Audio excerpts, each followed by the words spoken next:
विभक्ति के नियम, इसे हम विभाज्यता के नियम या अंग्रेजी में रूल्स ऑफ डिविजिबिलिटी बताते हैं।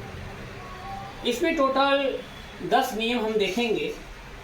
1 2 3 4 5 6 7 8 9 10, टोटल 10 रूल हैं और 10 रूल बेहद आसान हैं। यहाँ पर आप देख रहे होंगे कि हमने कलर से कुछ रूल को मिलाने का प्रयास किया है।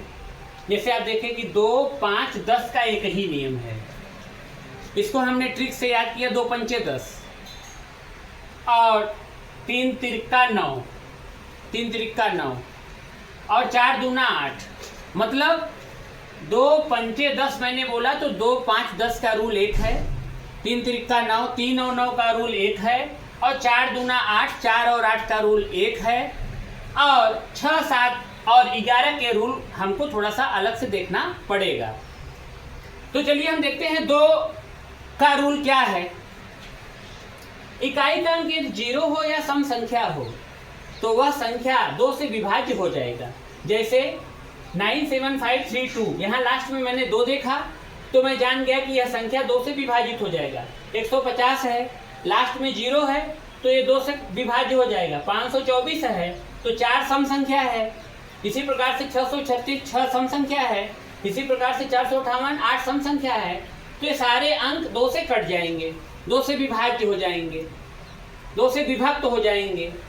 अंकों का योग, अब इकाई का अंक 0 या सम की बात मैंने 2 में किया, 2 पंचे 10, यहाँ इकाई का अंक 0 या 5 हो, यहाँ इकाई का अंक 0 हो 10 में, तो कुल मिलाकर के 2 पंचे 10 जब मैंने बोला तो तीनों का रूल एक है। इकाई का अंक 0 यहाँ भी है, इकाई का अंक 0 यहाँ भी है, इकाई का अंक 0 यहाँ भी है। यहाँ पे सम संख्या भी हो सकता है, यहाँ पे हमने बोला 5 भी हो, बस। तो 2 पंचे 10 रूल हमको क्लियर हो गया। अब हम 3 से विभाज्यता देखेंगे। अंकों का योग 3 से पूर्णतः विभक्त हो जाए, यदि अंकों का योग 3 से पूर्णतः विभक्त हो जाए तो आपका वह संख्या 3 से विभाज्य माना जाएगा। जैसे 7 5 6 8 4, यहाँ सभी अंकों का योग हमने कर लिया, 30 आ गया। 30 में 3 का भाग दिया तो 10 आ गया। इसका मतलब यह संख्या जो है 3 से आपका विभाज्य है। और 3 वाला आप जान गए हैं तो 3 के बाद 9 वाला भी जान लीजिए। यदि अंकों का योग 9 से पूर्णतः विभाज्य हो, 3 त्रिक का 9 मैंने बोला। यहाँ का एग्जाम्पल मैं देख पा रहा हूँ 7 5 4 6 2 3 है, सबका योग कर दिया 27, 27 में 9 का भाग दे दिए तो 3 आ गया।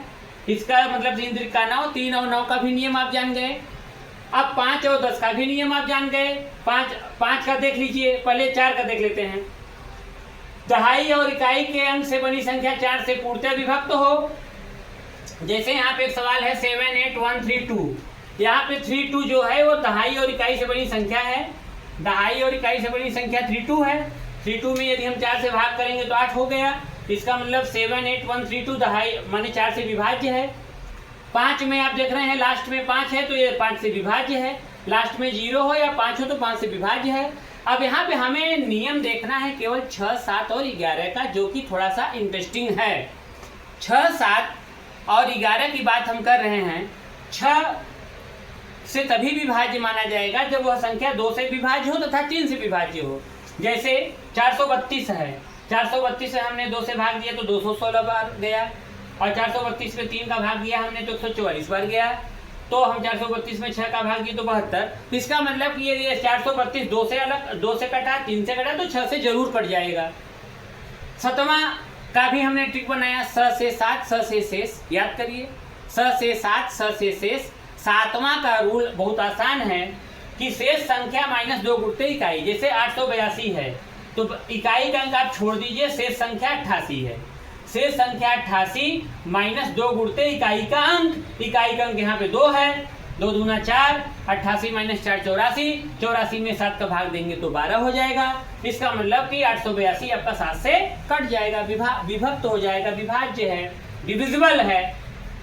अब 8वां का रूल दहाई और इकाई। 4 दूना 8 हमने बताया, 4 और 8 का रूल एक है। 4 और 8 का रूल एक ही है। दहाई के अंक और इकाई के अंक से तो यहाँ के बात में है सैकड़े दहाई तथा इकाई के अंक से बनी 8 से विभाज्य हो। जैसे 7 9 5 4 1 6 है तो सैकड़ा दहाई इकाई के अंक से बनी संख्या यदि 8 से विभाज्य है तो पूरा विभाज्य होगा। 8 से पूर्णतः विभाज्य है तो पूर्णतः विभक्त हो जाएगा। तो जैसे यहाँ पे हमने देखा इकाई सैकड़ा, दहाई, इकाई से 416 है, 8 का भाग दिया तो 52 हो गया। इसका मतलब ये संख्या 8 से पूरा विभाज्य है। अब हम देखेंगे 9 के लिए। 9 पहले से ही आप देखे हैं, अंकों का योग 9 पहले से मैंने बताया। 10 के लिए भी मैंने पहले से ही बता दिया है। 11 वाला थोड़ा सा अलग है, इसको हम बताएंगे। 11 वाले को हम ध्यान से देखेंगे। सम स्थानों के अंकों का योग माइनस विषम स्थानों के अंकों का योग 0 हो या 11 से पूर्णतः विभाजित हो। इसका एग्जाम्पल हम देखें 80164591। यहाँ पर हम देखेंगे सम स्थान पे जैसे 9 है, 4 है, 1 है और 8 है। सम स्थानों के अंकों का योग माइनस विषम स्थानों के अंकों का 1 5 6 0। अब 22 माइनस 12 10। जो 10 है, ये जो 10 आया है तो ये आपका 11 से विभाज्य नहीं है, 11 से पूर्णतः विभाज्य नहीं है, तो इसलिए यह संख्या 11 से पूर्णतः विभाज्य नहीं है। ठीक, या तो इसका घटाने के बाद 0 आ जाता तब वह विभाज्य हो जाता, या तो 11 से पूर्णतः विभाज्य होने लायक कोई हो जाता, इसलिए यह पूरा संख्या आपका 11 से विभाज्य नहीं है। यहाँ पे 9 वाला एग्जाम्पल मैंने ले लिया है, इसलिए आपको घबराने की जरूरत नहीं है। एक बार इसको और हम रिपीट कर सकते हैं कि 2 पंचे 10 और 3 तिरिका 9 और 4 दूना 8 का ट्रिक अपने दिमाग में रखिए। 6 7 11 वाला भी बता दे रहे हैं। 6 वाले का रूल है कि 2 और 3 से विभाज्य होगा तो 6 से विभाज्य होगा। 7 का हमने बताया, 7 को स से मिला लीजिए, 7 माने शेष माइनस 2 गुणती इकाई का अंक। और फिर 11 के बारे में हमने बताया सम स्थानों के अंकों का योग माइनस विषम स्थानों के अंकों का योग, जो अंतर करने पे 0 आ जाए या तो 11 से विभाज्य आ जाए तो माना जाएगा।